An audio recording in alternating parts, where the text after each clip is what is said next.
নমস্কার, আমি শুক্লার হেসেলে সবাইকে স্বাগত। প্রথমে একটি পাত্রে 500 গ্রাম মাংস নিয়ে তাতে টক দই 100 গ্রাম, নুন, চিনি, লঙ্কা গুঁড়ো দিয়ে ভালো করে মাখিয়ে রাখলাম।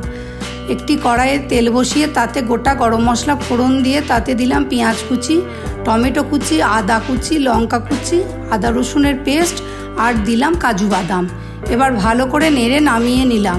কড়াইতে দিলাম বাটার ও সাদা তেল। তারপর ম্যারিনেট করা মাংসটা দিলাম। এবার মাংসটা সিদ্ধ হতে দিলাম। তারই মাঝে নিজের কাজও কিছুটা সেরে নিলাম। তারপর নামিয়ে রাখা মশলাটা মিক্সিতে পেস্ট করলাম। এবার ঢাকা খুলে হলুদ দিলাম, লঙ্কা গুঁড়ো দিলাম আর দিলাম পেস্ট করা মশলাটা। তারপর গ্যাস কমিয়ে চাপা দিয়ে ফুটতে দিলাম। হয়ে গেলে তাতে দিলাম ধনেপাতা কুচি আর দিলাম ফ্রেশ ক্রিম আর কাসুরি মেথি। একটু নেড়ে নামিয়ে নিলাম। তৈরি বাটার চিকেন। আমার রেসিপি আপনাদের কেমন লাগলো কমেন্ট করে অবশ্যই জানাবেন।